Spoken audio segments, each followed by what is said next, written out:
My pleasure.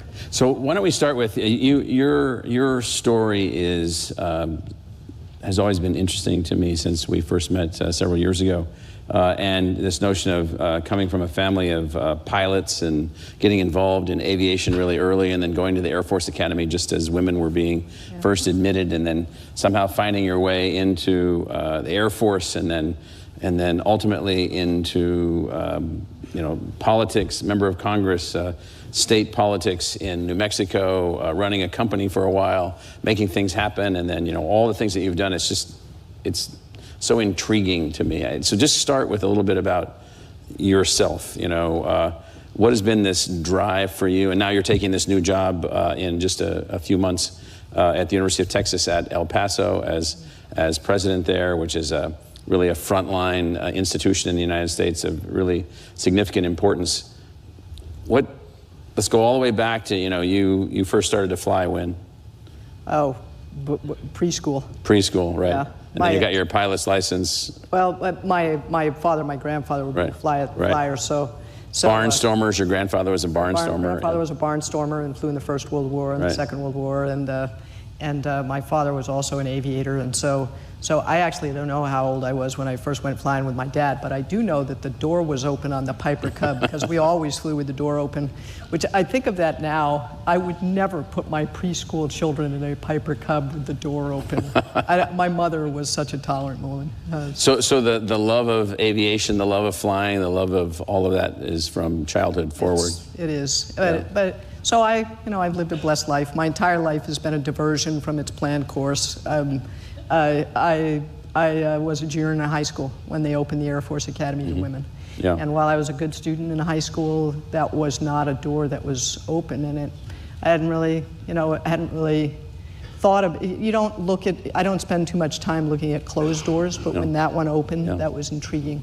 And so with my grandfather's blessing, I applied to the Air Force Academy and was accepted, which was a life-changing opportunity for me because it was a full-ride scholarship as well, which my family was not wealthy and nobody had ever gone to college before, so that was a big deal. Yeah, and so you're sitting over at the Air Force Academy and you did very well. I mean, you became vice commander, you did a lot of things while you're over there, and then another application comes along, you get to win a Rhodes Scholarship, and you don't just take the B Phil or the M Phil, you go for the D Phil. Okay, that was all a mistake too.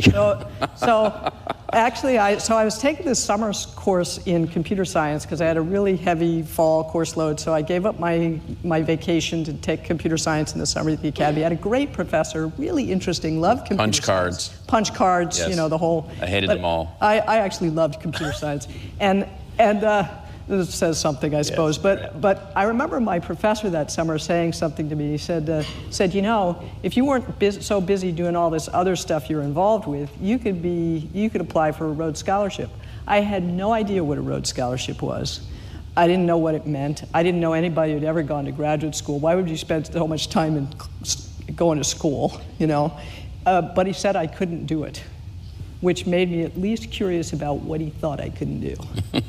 And then I ended up applying, and the neat thing about the Rhodes is there were 32 Americans each year who were in a Rhodes Scholarship. We all met in New York to fly over to England together to go to Oxford University.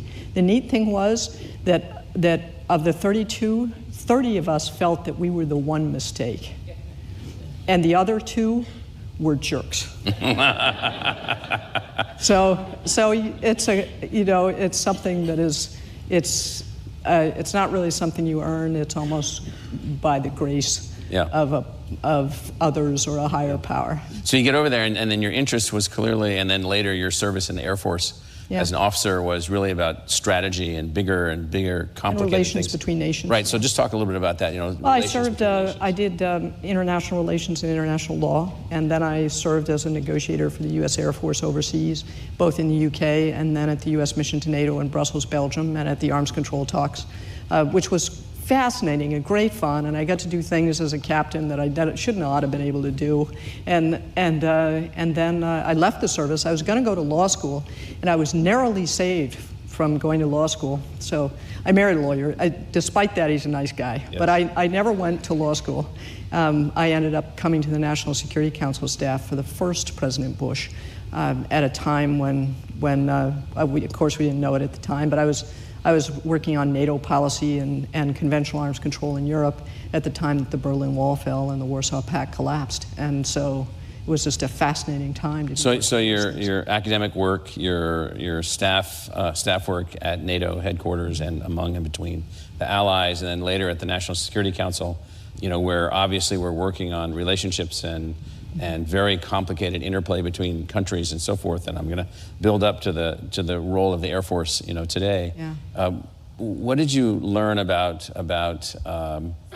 alliances and how they work and how you build them? So you studied them, you worked at the ground level making them happen, you managed them as a part of your role at the National Security Council. What is it about these alliances and then this notion that that's an important element of American strategic policy? That we are stronger together than any of us are alone, and that's true for a great power as well as for any other nation in the world. There are some countries in the world. I was just last week on Thursday and Friday, I was in Warsaw, and with the Poles, and we you think about it. On the first day we went into Afghanistan after 9/11, it was the United States, the United Kingdom, Australia, and Poland. Very close ally, but a small country in a very dangerous neighborhood of the world. And so for the Poles, having allies is vital.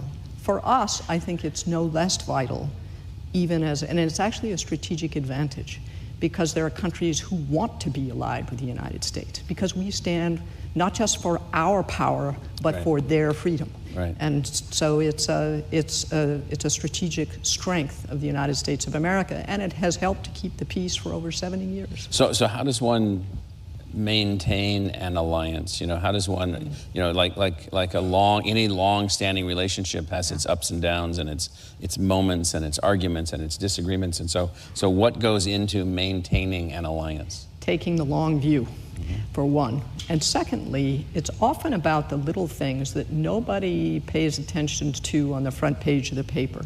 Just as an example, common training, commonality or interoperability of equipment. One of the fascinating things that I think is one of the strengths of the United States relationship with our emerging allies and partners started right after the collapse of the Warsaw Pact and the fall of the Berlin Wall. We started something called the State Partnership Program. Probably nobody in this room has even heard of it before. All right. I went to Poland. Okay. Then the Illinois National Guard is partnered with the country of Poland. The great thing about the Guard is that the Guard is usually more comparable in size to some of the emerging nations, and there's longevity. If you're in the Guard, you're there for 30 years. These relationships can be deep and long-lasting. The Illinois Guard has F-16s, so does the Polish Air Force. When we asked Poland to come with us to Iraq, they said, okay, we'll go, but we'll only go if the Illinois Guard goes with us. Because we know them. We know them. Work with them. They know us. They've helped us to. And there's no one of Polish descent in Chicago, so. It's the second largest Polish-speaking city in the world. So that depth of connection over entire careers is foundational. The head of the Polish Air Force has deployed with the United States forces in Iraq, in Afghanistan. There are really deep connections. Likewise in Italy, where I was also last week, the Italian Air Force trains maybe 50 pilots a year. 40 of them go through pilot training in the United States. They start out being trained in the American system of how to fly.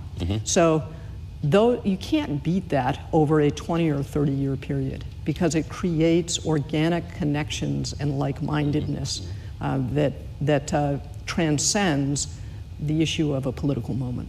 So speaking of politics, so you served in Congress representing New Mexico, and I was released for good behavior. Yes, and so Congress is an interesting thing. So it gets all this flack, and here it is. It's the institution that we constructed to have our arguments without killing each other, and it's worked very well. We have our arguments, and we make progress. We've made a lot of progress. But what is it about Congress? What did you learn in Congress that helped you to be a better Secretary of the Air Force? I actually think it helped tremendously, and I think Dave Goldfein, our Chief of Staff, my kind of partner in this leading the Air Force, would probably agree that understanding, one of the most important things that the Service Secretary does and the Pentagon does is secure the budget and work with the Congress on the annual authorization bills on fixing all kinds of things. The Air Force, my perception of the Air Force, and I think most people would agree with this, was the Air Force was responsive to the Congress, but not proactive. So you know, if you've got a question, we'll give you the answer. That's not particularly effective to accomplish what you, if you're to work effectively with the Congress, you need to teach and engage proactively, because they have to be responsive to so many different things. And so we've tried to be much more proactive and engaged. I think it's been effective. So I understand what it's like to be a member of the House, particularly, but a member of the Congress, and the demands. If you don't have attention deficit disorder when you are elected, you have to acquire it in order to survive. Mm-hmm. So many issues, so many, yeah. Right. And so little, and I actually now teach a little course for our legislative liaisons on a day in the life of a member of Congress, so you can understand what their lives are like, yeah. And why it is. I can say this as a former member, so you know, I usually start out the class by saying, you know, give me some descriptors of members of Congress. And I said, unless you think that I'm sensitive about this, and I go up to the whiteboard and I write down, they're a bunch of idiots, right? And then we do some exercises and things. If you have to be asked on one moment about pesticide regulation for the apple crop, and then about 8A housing vouchers, and then about whether we're going to open Yucca Mountain Waste Repository, and then the readiness of the United States Air Force, you're never going to be, you're always going to feel like an idiot. Right.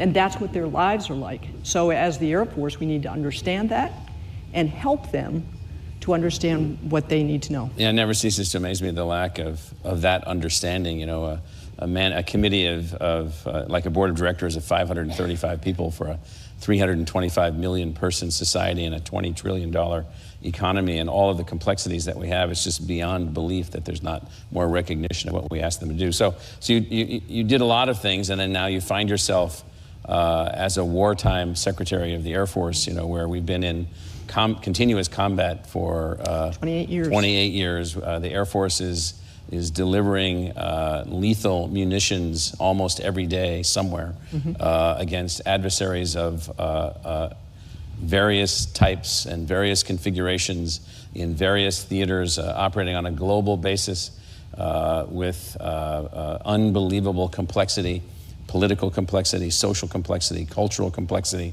This notion of how we do that and how we execute that against both symmetric and asymmetric opponents, and you know, all these things going on at the same time. And back at the ranch, so to speak, here in Washington, you know, you're trying to oversee both the Air Force that's delivering this public policy outcome, which is lethal engagement, as well as attempting now to deal with all of the challenges and the opportunities and the threats that lie ahead of us. And so before we talk about the details, who would want that job? Yes. People that fly in Piper Cubs at 5 years old with no door, not strapped in. And so how do you approach it so that you feel confident that you are informed enough or able to be informed enough, because you mostly make decisions, to make the best possible decision at that particular moment, realizing that you may have to modify that decision inch by inch by inch. So how do you approach it? Well, and it's not unlike what you've had to do as a leader in higher education. The first role is to recognize your job as an executive leader is not to do all the work, but to find great people who can take chunks of this effort and move things forward. And the second is to set major strategic objectives. Start out with a plan and engage other people in the accomplishment of that plan. I don't tend to be a micromanager, but I do try to look for alignment with people and have them develop for me how they're going to achieve certain objectives. And so we knew we needed to restore the readiness of the force to win any fight, any time, particularly in a shift to great power competition. And so we have been working on restoration of readiness. I didn't write that plan, but we got people engaged in, pulled together 50 people from around the Air Force to really dig deep and figure out what we needed to do and then go forward and execute. And they owned the plan once they developed it. The second is implementing acquisition reform. When I was a member of Congress, I talked a lot about acquisition reform. It's a heck of a lot easier to talk about than it is to do it. And so we have been focused on buying things faster and smarter and taking these new authorities that have been given to us by the Congress to strip time out of acquisition and to get capability to the warfighter faster. I think the Air Force, probably more than any other entity in the federal government, has been embracing this. We've now stripped, in the last 10 years, we set ourselves a goal, take 100 years out of Air Force program plans.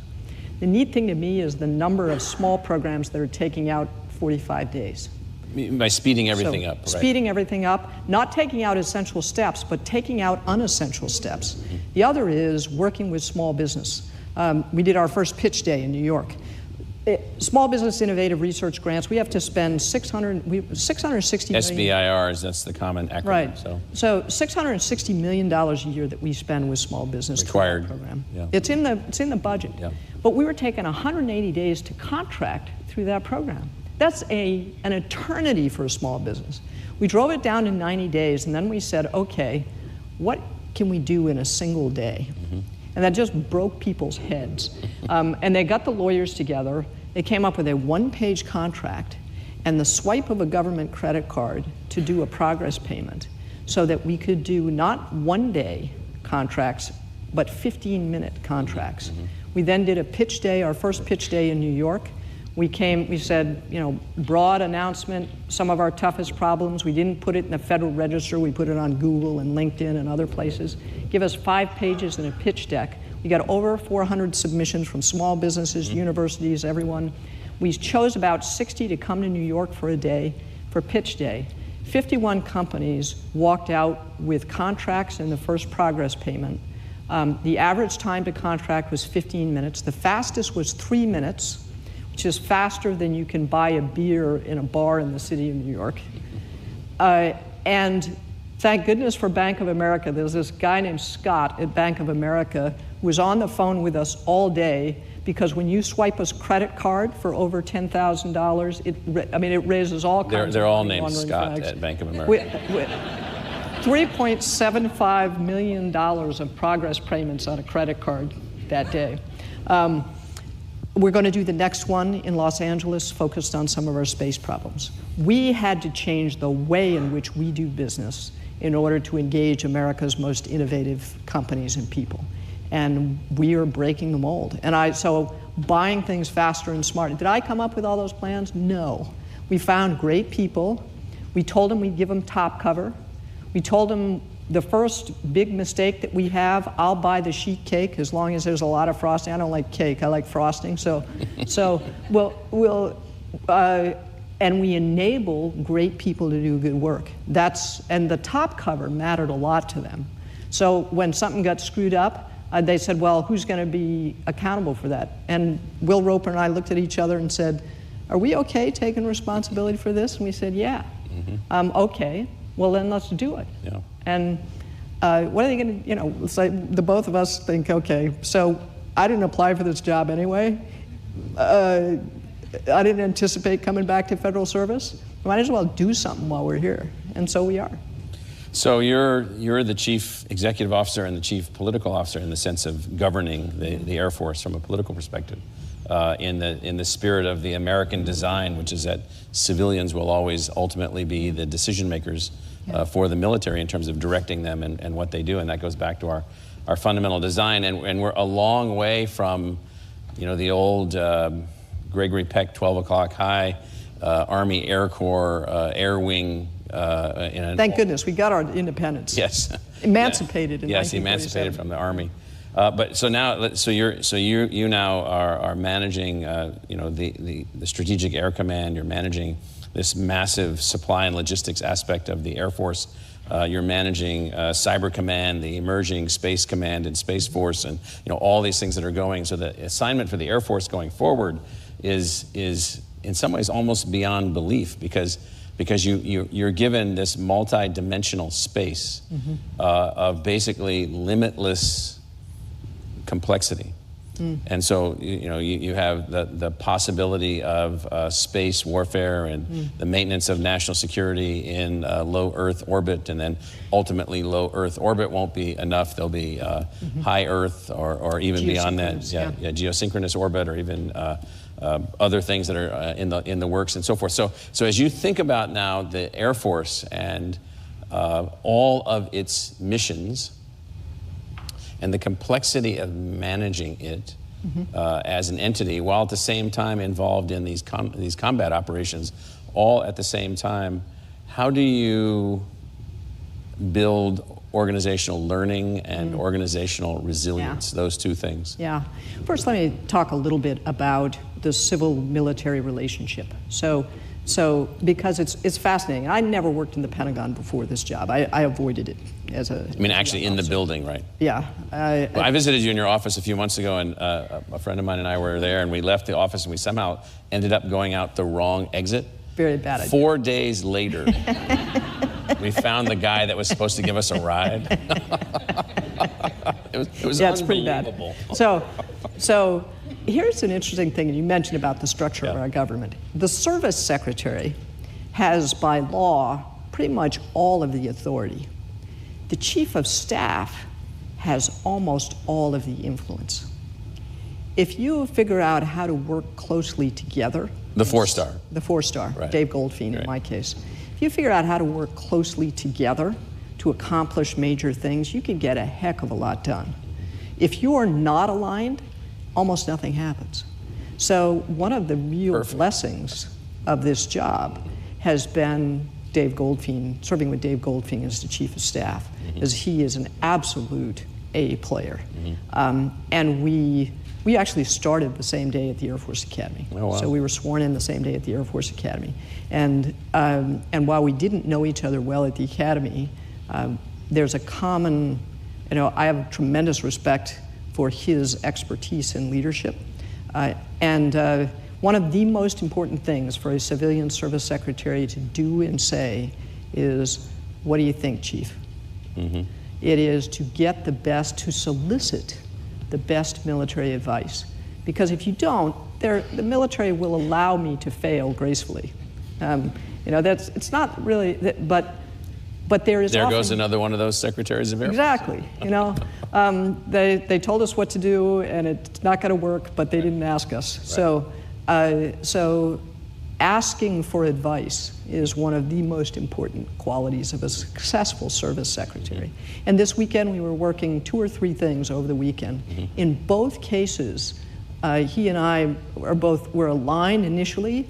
We both said, there's a couple of people we ought to talk to on this. We did. They changed our minds, and we adapted the decision as a result. In the end, we both started out together, we both changed our minds, and we both ended up together. But that takes a level of communication that's apparently unusual, sadly. So now it's shifting to big challenges, particularly in space, which, America is the best in the world at space, and our adversaries know it. And they're seeking to develop the capability to deny us the use of space in crisis or in war. To create a new point of vulnerability, yes. Exactly, because we're so good at it. What do we do in space? Well, we do missile warning, we do communications, we do what we call position, navigation, and timing. MTV. Which for all of you means the blue dot on your phone, provided courtesy of about 40 airmen outside of Colorado Springs, Colorado. Average age 22, which should frighten everyone. That they enable an $80 billion industry and provide GPS services to 1 billion people every day, all over the world. So that's provided by the United States Air Force. So we do. That's what the Air Force contributes to our space capabilities. That was all developed at a time when no one could touch us in space.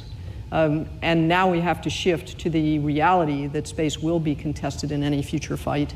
And that means understanding the threat, developing the strategies to meet that threat, and then the programs to support those strategies so that, you know, all of us know that if warfare extends into space, everybody loses. Everybody loses. So we must develop. So the objective is to avoid that by making certain that by deterrence, right? And develop the capabilities to deter in space in the same way we do in other domains, and thereby encourage an adversary to choose wisely and deal with our diplomats and not with our warfighters. That's the nature of deterrence. So when you think about, let's go back to, you know, so there's obviously, you know, unbelievably complicated weapon systems, deterrent systems, information systems, satellite systems. And so, and you and I have talked a little bit about this in the past, you know, the notion of what does the airman or the officer or all of them together, as well as civilians, how do you prepare your workforce for these complexities? I mean, so you now are cyber offense, cyber defense, 25th Air Force in San Antonio, all of its reserve units all over the country. People don't even know very much about these things that are going on.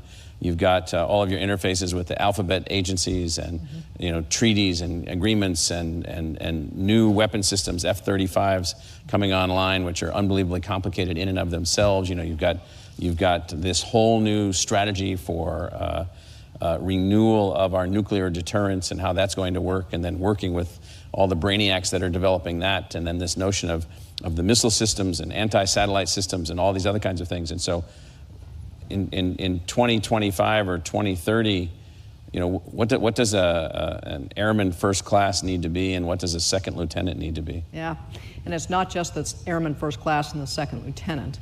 It is what are the captain's major. So I'm starting with the newbies, More than any other institution in America, I think we have an obligation to show what continuous learning throughout a professional life looks like. And the services have always been focused on training and development of people. And the Air Force, more than the other services, is very technically oriented. But this is going to happen in every profession throughout America. And you've faced it as a leader of American universities. The need for a continuous loop of learning for this generation is nations that do that will succeed, and nations and communities that don't are going to be left behind. So for our generation, you know, we change jobs 10 times in a career. Our children are going to change professions 2 or 3 times in their lifetimes, which means we need education and training on demand as well as on command. Most people don't know this, but to be a senior enlisted person in the Air Force, 90% of senior enlisted in the Air Force have at least 1 college degree. Many of them have master's degree. That's for the enlisted force. You don't get promoted as people an have no officer. idea about this. I mean, Yeah, you don't get promoted as an officer unless you get a master's degree beyond a certain point. But it's not just the structural kinds of degrees, and you and I have talked about this. It is the attitude, developing the attitude of continuous learning that every organization is going to have to go through. The United States Air Force is going to have to do it as well. On cyber, we're trying to engage American universities to look at how do we make available certificates and other kinds of things that are readily available to airmen and every small business in America to be able for people to develop themselves in the area of cyber. And we're trying to do it across the board so that an airman, it's as easy for an airman to choose to get, you know, develop their understanding of Pashtun with an app on their phone, and also to figure out and get the training they need in augmented reality or off their phone or wherever to fix the next generation engine, to figure out, okay, and we talked about augmented reality for our maintainers. It is rapidly changing, and we either embrace it or we're going to be left behind. So before we turn to questions, I want to talk about this discussion that's gone on the last couple of years about the expansion of the role of the Air Force in space. There was a lot of debate and discussion going on here, both within the administration and within Congress on Space Command versus Space Force versus this versus that. I was kind of hopeful that they'd just say, we'll just call it all Starfleet and move on. And so, but they didn't. And so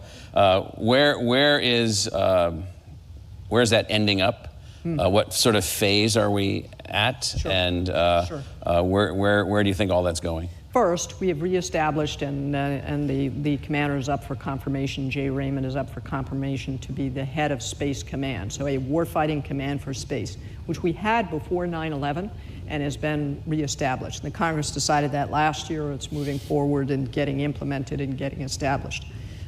Second, the President has put forward a proposal to the Congress, which they are considering now, to establish a separate Space Force under the Air Force.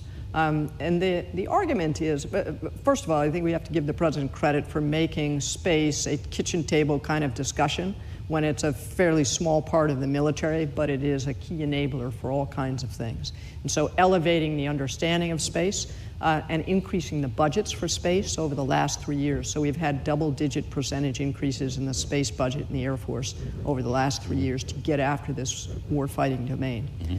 The organizational structure will be sorted out by Congress. They've looked at the proposal from the administration. I think in May they're doing their markups to say, okay, what do they think of that, and then how do they want to move forward? So a lot of that's happening real time. So and all of this will help then set up this deterrence environment for at least the near-Earth objects. For us, it's from low Earth orbit out to geospatial orbit. So you get to low Earth orbit in about 3 minutes with a surface to orbit missile. It takes maybe 5 hours to get out to geospatial. So that's a huge area. We have to prevail in space and develop this deterrent capability no matter what the org chart is. But there's the debate on the org chart of what will make us more lethal and more lasting over time. And that debate is playing out now. Okay. Well, I think we have a sense of the Secretary and her assignment and at least a little bit of a glimpse of its complexity. Again, I mean, you're not talking about three-dimensional complexity here. You're talking about multiple three-dimensional forms of complexity. So let's open it up for questions from anybody. And if you could identify yourself, there's one in the back I see back there. Hi, I'm Jillian Rich with Investors Business Daily, and I had a budget-related question. It said that the budget would include $135 billion across the joint team for penetration projects. Can you go a little bit about the capability and why that's important now with great power competition? Sure. We think the way we try to think about this is two sets of problems: penetrating and standoff. And for us, penetrating would include things like the B-21 bomber, for example. So designed to no country, people think about air defense and things like, putting a block of wood over some country to keep us out. Nobody can really do that. The best they can do is Swiss cheese. And our job is to find the holes and get in and go after targets if we're assigned to do so. And actually, it's not even Swiss cheese. It's more like fondue because the bubbles move. So penetrating is, for us, it's things like the B-21. I don't know what exactly included in the number that you cite, but other things like hypersonic weapons research, which is one of the keys for us going forward. Speed matters, and so, particularly if you're trying to strike a moving target, you need to be able to launch and get there fast. So a small hypersonic weapon would be a penetrating weapon, as would some other non-manned stealthy platforms. We have one called the RQ-170. So those kind of things would be penetrating weapons for the Air Force. Okay. Other questions? There's one over here.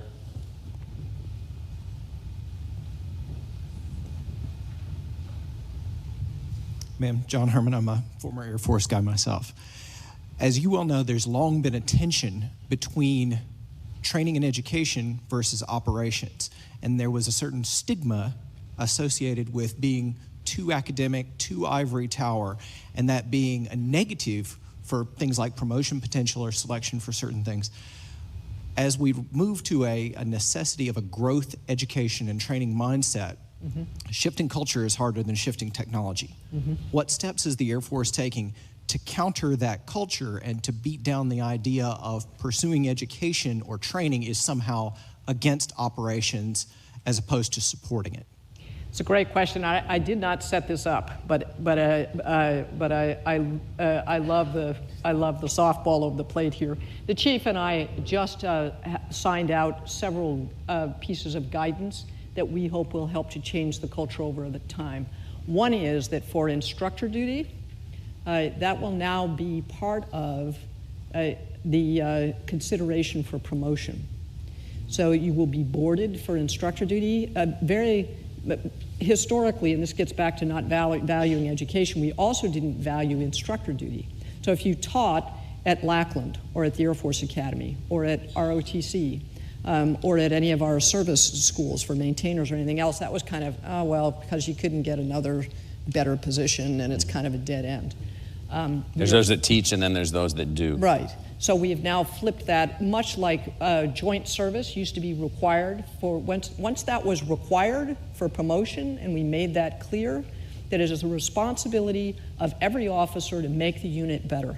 And that means the unit as a whole, and that means developing the next generation of airmen. So we want our best role models and best people in those positions. That means all of you high need achievers are going to have to serve in that way. The Marine Corps does this now. There's almost no officer, senior officer in the Marine Corps that hasn't done time in the recruiting service. It gives them a different perception of what developing the future force means. So we are now boarding and recommending people for instructor duty. And you're not going to be able to get it unless you're the best of the best, and that will also be a consideration for promotion. That will help change things. The other thing is we've now set up a PhD management office so that if you have a PhD in the Air Force, your assignments will be managed like general officer assignments. So they will be basically hand done so that we are managing and developing and stewarding that talent. Because too often in the service, if you come forward and say, you know, I'd really like to get my PhD in electrical engineering and cybersecurity, the answer is, well, you know, that'd be a dead end for your career. We can't do that. And so we have set up a PhD management office. The final thing that we'll be rolling out this month, we've been working on it for 18 months, is a change to the promotion categories. The Air Force, the Navy has much more stratification for surface fleet submarines and so forth. The Air Force has had, other than lawyers and doctors, pretty much everybody is line of the Air Force, and they all compete against each other. Well, how we want to develop you as an acquisition officer is probably different than how we want to develop you as a maintenance officer. Yet we throw you all into the same mix for promotion, and then just hope that this big system results in enough talent being pulled through in different areas. We're finding ourselves to be very short on senior level expertise in space, in research and development, in logistics, because we're not promoting properly and developing people. We will be shifting to 6 subcategories. One will be for the future force: research, development, test, evaluation, acquisition.